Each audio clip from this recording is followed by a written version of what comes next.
आज हम इस लेक्चर में इलेक्ट्रिक फील्ड के बारे में सीखेंगे। इलेक्ट्रिक फील्ड को हम लोग बोलते हैं वैद्युत क्षेत्र।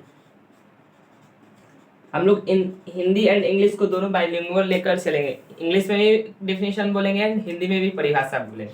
क्लियर है? तो दोनों को पैरेलल लेकर चलेंगे क्योंकि दोनों मीडियम हमारे देश में प्रीफर करने वाले हैं, इसलिए हम दोनों को प्रीफर करेंगे। तो यहाँ आइए इलेक्ट्रिक फील्ड। तो यहाँ इलेक्ट्रिक फील्ड को जानने से पहले थोड़ा चार्ज के बारे में जान जाए। चार्ज, इसमें चार्ज हम दो चार्ज के बारे में डिस्कस करेंगे। एक को बोलेंगे स्रोत, स्रोत आवेश, इसको इंग्लिश में बोलेंगे सोर्स चार्ज, सोर्स चार्ज। इसको बोलेंगे टेस्ट चार्ज यानी परीक्षण आवेश, परीक्षण आवेश यानी test charge, test charge. Clear हुआ? तो इसमें हम लोग मेनली दो चार्ज के बारे में सीखेंगे। पहले को बोलेंगे सोर्स चार्ज, दूसरे को बोलेंगे टेस्ट चार्ज। टेस्ट चार्ज को जनरली हम लोग क्यू नॉट से रिप्रेजेंट करेंगे और स्रोत चार्ज को कभी कैपिटल क्यू से रिप्रेजेंट करेंगे तो कभी स्मॉल क्यू से रिप्रेजेंट कर दें। तो आइए टेस्ट चार्ज आखिर में होता क्या है। तो टेस्ट चार्ज इसका अगर बोला जाए तो मैग्नीट्यूड 1 होता है। मैग्नीट्यूड का मतलब होता है परिणाम 1 होता है एंड इसका अपना इलेक्ट्रिक फील्ड नहीं होता। वही लेकर चले अगर सोर्स चार्ज को, तो इसका परिणाम एक से अधिक होता है। एक भी हो सकता है लेकिन एक से अधिक होगा, लेकिन इसका जनरली अपना इलेक्ट्रिक फील्ड होता है। लेकिन टेस्ट चार्ज का इलेक्ट्रिक फील्ड क्या होता है? इलेक्ट्रिक फील्ड को अभी आगे पढ़ेंगे कि इलेक्ट्रिक फील्ड को ई से सूचित करते हैं। ई इक्वल टू 0 होता है किसका? टेस्ट चार्ज का। इसका ई इक्वल टू नॉट 0 होता है सोर्स चार्ज का। समझ में आया? हम अगर सोर्स चार्ज की बात बोलेंगे तो यहाँ क्यू नॉट नहीं लगाएंगे, क्या लगाएंगे? स्मॉल क्यू या कैपिटल क्यू से रिप्रेजेंट करेंगे। वही टेस्ट चार्ज को किससे रिप्रेजेंट करेंगे हम लोग? क्यू नॉट से रिप्रेजेंट करेंगे। समझ में आया? तो आते अपने मूव करते हैं इलेक्ट्रिक फील्ड पे। इलेक्ट्रिक फील्ड तो मान लेते हैं यहाँ एक सोर्स चार्ज है क्यू। तो यह सराउंडिंग मान लो जानते हैं एक प्लस चार्ज दूसरे प्लस चार्ज को क्या करता है? प्रतिकर्षित यानी रिपील करता है। एक प्लस चार्ज एक माइनस चार्ज को क्या करता है? माइनस चार्ज को क्या करता है? अट्रैक्ट करता है। और एक बात बताना भूल गए, टेस्ट चार्ज हमेशा धनात्मक यानी पॉजिटिव होगा। टेस्ट चार्ज कैसा होगा? पॉजिटिव होगा। तो यहाँ मान लो अगर इसके सराउंडिंग ये एक सोर्स चार्ज हुआ तो इसके सराउंडिंग मान लो अगर कोई एक चार्ज ला रहे हैं, क्यू एक चार्ज ला रहे हैं, तो ये अगर मान लो माइनस होगा तो क्या करेगा? अपनी ओर आकर्षित करेगा, अपनी ओर आकर्षित करेगा। जानते हैं प्लस माइनस क्या करता है? आकर्षित करता है। यही क्या हो गया? प्लस हो गया तो क्या करेगा? इसको रिपील करेगा। तो कितने दूर तक? मान लो इस बोर्ड से बाहर चले जाए, इस बोर्ड से बाहर चले तो उतना तो फोर्स नहीं लगा पाएगा। एक सराउंडिंग में यानी एक इसका अपना क्षेत्र होगा जहां तक ये बल लगा पाएगा। तो उस सराउंडिंग उसी क्षेत्र को क्या बोलेंगे हम लोग? इलेक्ट्रिक फील्ड बोलेंगे। तो इसका मान लो अगर डेफिनेशन बोला जाए तो कैसे बोल सकते? कोई भी चार्ज अपने चारों तरफ चारों तरफ किसी आवेश पर आकर्षण या प्रतिकर्षण बल लगाता है, उसी क्षेत्र को क्या बोलते हैं?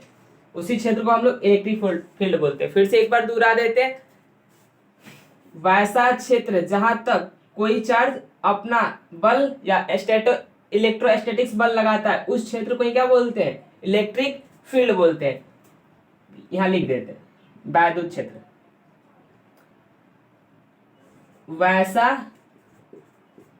वैसा क्षेत्र जहां तक कोई स्रोत आवेश वैद्युत स्थैतिक बल लगाता है उस क्षेत्र को ही हम लोग विद्युत क्षेत्र बोलते हैं। विद्युत क्षेत्र बोलते हैं। अगर इंग्लिश में बोला जाए तो कैसे बोल सकते हैं? इंग्लिश में मतलब किसी चार्ज के सराउंडिंग वह रीजन जहां तक वह किसी अनदर चार्ज पर इलेक्ट्रोस्टैटिक्स फोर्स एक्सर्ट करता है यानी लगाता है, उस सराउंडिंग उस रीजन को ही क्या बोला जाता है? विद्युत क्षेत्र बोला जाता है। समझ में आया? अब हम आते हैं विद्युत क्षेत्र की प्रॉपर्टी पर थोड़ा सा चर्चा करें। आखिर विद्युत क्षेत्र की प्रॉपर्टी क्या होती है? तो यहाँ समझ में आया विद्युत क्षेत्र क्या होता है। Property of electric field, properties of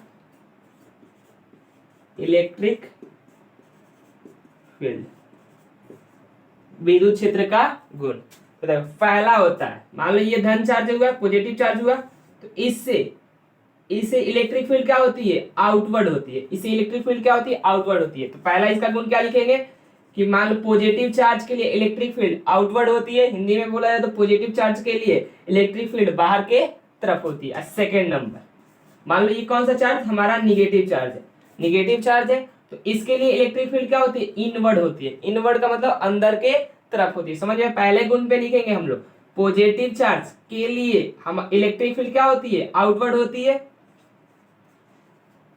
outward होती है। और निगेटिव चार्ज के लिए क्या होती है, इनवर्ड होती है, रेडियली इनवर्ड होती है, रेडियली आउटवर्ड होती है। क्लियर हुआ। अब थर्ड नंबर में लिखेंगे, मान लो एक ये दोनों चार्ज कैसे, आइसोलेटेड, आइसोलेटेड चार्ज है। आइसोलेटेड चार्ज का मतलब होता है कि इसमें कोई अनदर चार्ज का कोई प्रेशर या बल नहीं है, प्रेशर या बल नहीं है। तो इसलिए इस प्लस चार्ज को क्या बोलेंगे, आइसोलेटेड चार्ज। इस माइनस चार्ज को क्या बोलेंगे, आइसोलेटेड चार्ज। अब हम लोग दो चार्ज की बात बोल रहे थे। दो चार्ज कैसा हो सकता है, अनलाइक भी हो सकता है, लाइक भी हो सकता है। तो हम लेकर चल रहे हैं unlike charge, unlike charge. Unlike charge को बोलते हैं असमान चार्ज। तो यहाँ एक प्लस ले लेते हैं और एक यहाँ माइनस ले लेते हैं। तो अभी बताया हमने इलेक्ट्रिक फील्ड प्लस के लिए क्या होती है, आउटवर्ड होती है, तो इससे निकलेगी और माइनस में क्या करेगी, प्रवेश करेगी। इससे निकलेगी, इसमें प्रवेश करेगी, फिर इससे निकलेगी, इसमें प्रवेश करेगी, फिर इससे निकलेगी, इसमें प्रवेश करेगी। ऐसे ही चलेगा।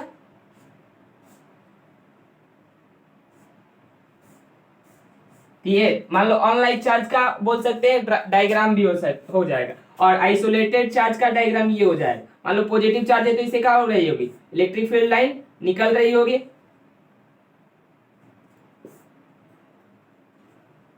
इलेक्ट्रिक फील्ड लाइन निकल रही होगी।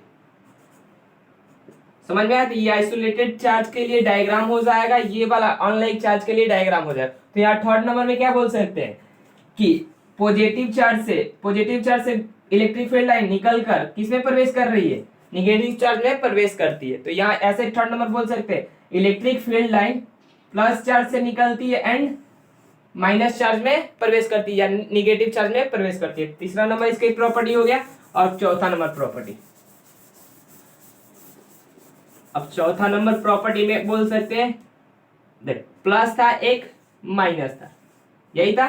मान लो चुंबक में देखे, एक होता है नॉर्थ पोल, एक होता है साउथ पोल, एक होता है नॉर्थ पोल, एक होता है साउथ पोल। उसमें जानते हैं नॉर्थ पोल से निकलती है और साउथ में प्रवेश करती है। अंदर भी क्या होती है, साउथ से निकलती है एंड साउथ से निकलती है और नॉर्थ में प्रवेश करती है। बट ऐसा नहीं होता, इसमें प्लस से निकलती है एंड माइनस में प्रवेश करती है, लेकिन माइनस से निकलकर प्लस में प्रवेश नहीं करती है। तो यहाँ यह नेवर क्लोज या क्लोज लूप नहीं बनाती है, या क्लोज लूप नहीं बनाती है। लेकिन यहाँ बोला जाता है मैग्नेटिक फील्ड क्लोज लूप बनाती है and electric field close loop नहीं बनाती है, नहीं बनाती है।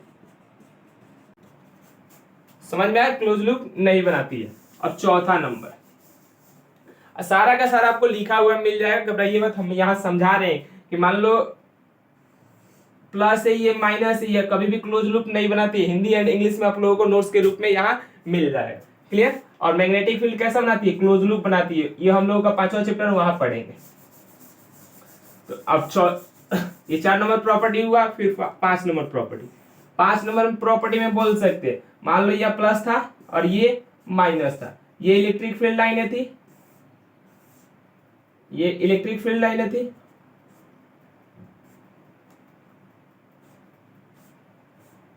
अब देखो ये वाली रेखा हो गई, तो लाइन पर खींची गई स्पर्श रेखा, स्पर्श रेखा को बोलते हैं टेंजेंट, टेंजेंट बोलते हैं। स्पर्श रेखा पर खींची गई टेंजेंट क्या बताती है, इलेक्ट्रिक फील्ड लाइन की दिशा बतलाती है, डायरेक्शन बतलाती है। समझ में आया। इलेक्ट्रिक फील्ड लाइन पर खींचा गया टेंजेंट क्या बतलाती है, इलेक्ट्रिक फील्ड की दिशा बतलाती है। समझ में आया होगा। 5वां नंबर प्रॉपर्टी। एंड 6 नंबर, दो ये इलेक्ट्रिक फील्ड E1, ये इलेक्ट्रिक फील्ड E2, ये कभी एक दूसरे को इंटरसेक्ट यानी एक दूसरे को प्रतिच्छेद नहीं करेगी। तो ये बोल सकते हैं नेवर इंटरसेक्ट ईच अदर, यानी यह एक दूसरे को कभी प्रतिच्छेद नहीं करे। क्लियर हुआ। फिर 7 7 नंबर में बोल सकते हैं इक्यू पोटेंशियल सरफेस के बारे में शायद आप लोगों को पता नहीं होगा, ये चैप्टर नंबर आप लोगों को सेकंड में मिलेगा। इक्यू पोटेंशियल सरफेस, तो यहाँ लिख देते इक्यू पोटेंशियल सरफेस, यानी उसको बोला जाता है समविभव। समविभव तो वैसा पृष्ठ जिस पे विभव का समान उसको इक्यू पोटेंशियल सरफेस बोलते हैं, यानी समविभव बोलते हैं। तो देखो, तो समविभव यानी इक्यू पोटेंशियल सरफेस, सरफेस पे इलेक्ट्रिक फील्ड लाइन कैसी होती है? इलेक्ट्रिक फील्ड लाइन कैसी होती है? पर इस परपेंडिकुलर होती है, यानी लंबवत होती है। तो बोल सकते हैं 7वां नंबर गुण में इक्यू पोटेंशियल सरफेस पे इलेक्ट्रिक फील्ड लाइन कैसी होती है? लंबवत होती है।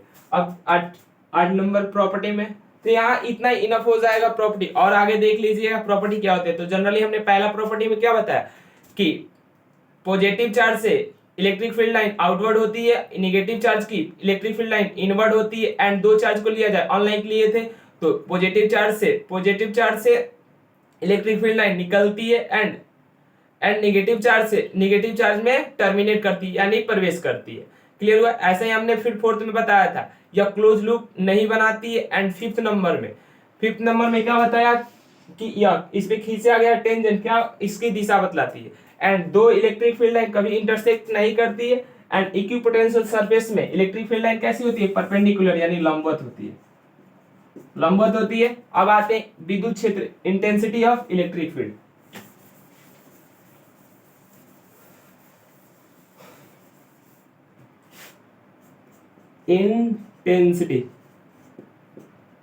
इंटेंसिटी ऑफ इलेक्ट्रिक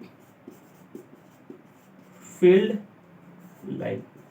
देखो, intensity of electric field line को इसको बोला जाता है वैद्युत क्षेत्र की तीव्रता। इसको जनरली हम लोग ई से रिप्रेजेंट करते हैं। ई इक्वल टू होता है एफ बाई क्यू नॉट। इस क्यू नॉट से आप लोग परिचित है, इस क्यू नॉट को बोलते हैं टेस्ट चार्ज। तो देखो, ये सराउंडिंग हो गया, सोर्स चार्ज होगा। सोर्स चार्ज मान लो इसका सराउंडिंग यहाँ एक टेस्ट चार्ज ला रहे हैं, टेस्ट चार्ज पर किसी सोर्स चार्ज के कारण लगने वाला बल ही क्या कहलाता है? इलेक्ट्रिक फील्ड, यानी वैद्युत क्षेत्र की तीव्रता कहलाता है। यहां से देखकर भी परिभाषा बना सकते हैं, इकाई धनावेश पर लगने वाला बल ही क्या कहलाता है? वैद्युत क्षेत्र की तीव्रता कहलाता है। तो यहां से इसका एसआई मात्रक क्या हो जाएगा? न्यूटन प्रति कूलम। आगे जाएंगे तो वोल्ट प्रति मीटर, इसी का एसआई मात्रक होता है। आगे जाकर सीखेंगे कि वोल्ट प्रति मीटर कैसे होता है।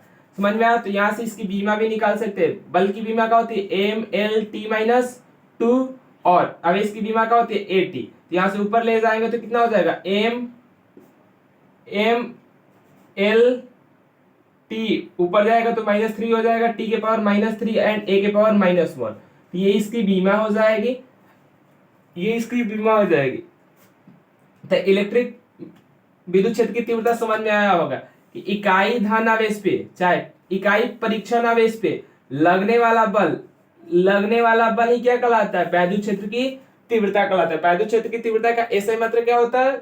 न्यूटन प्रति कूलम, एंड दूसरा मात्रक इसका होता है वोल्ट प्रति मीटर, एंड इसका बीमा क्या होता है? एम एल टी के पावर -3 ए के पावर -1। क्लियर हुआ? अब हम लोग पढ़ेंगे अपना नेक्स्ट पढ़ेंगे, इतना तो समझ में आया होगा। अब नेक्स्ट हम लोग पढ़ लेते हैं intensity.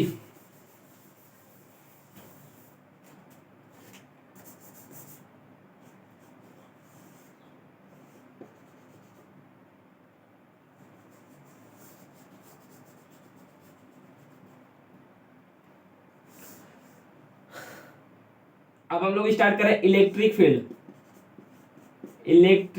Field due two point charge. तो यहाँ एक पॉइंट चार्ज मान लेते हैं, यहाँ प्लस क्यू को पॉइंट चार्ज कंसीडर कब करते हैं? मान लो जब इसकी दूरी बहुत ज्यादा हो जाए तो बड़े चार्ज को भी हम लोग पॉइंट चार्ज के रूप में कंसीडर कर सकते हैं। पॉइंट चार्ज का उद्देश्य होता है कि उस पर ऐसा लगे कि बहुत कम एक चार्ज हो, यानी एक चार्ज जैसे ये वाला सरफेस पे कितना चार्ज है?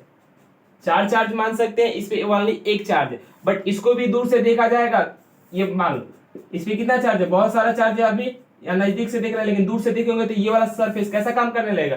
एक पॉइंट चार्ज की भांति कार्य करने लगेगा। बट अब भी अगर नजदीक से देख रहे हैं तो ये पॉइंट चार्ज की भांति कार्य नहीं कर रहा।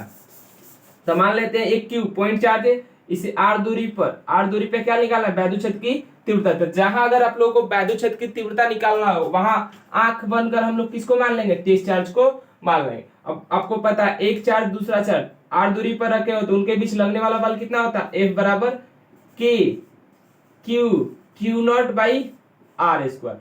अभी आप लोगों ने पढ़ा है electric intensity of electric field E equal to क्या होता है, F by Q naught. F का मान यहां से पुट करेंगे तो E इक्वल टू क्या हो जाएगा, के क्यू बाई आर स्क्वायर। यही फॉर्मूला होता है electric field due two point charge, यानी बिंदु आवेश के कारण। अगर आपको एक बिंदु आवेश के कारण क्या निकालना हो, विद्युत क्षेत्र की तीव्रता, तो के क्यू बाई आर स्क्वायर का फॉर्मूला लगाकर इजी से निकाल सकते हैं। तो आज के इस वीडियो में हम लोग इतना ही रखते हैं।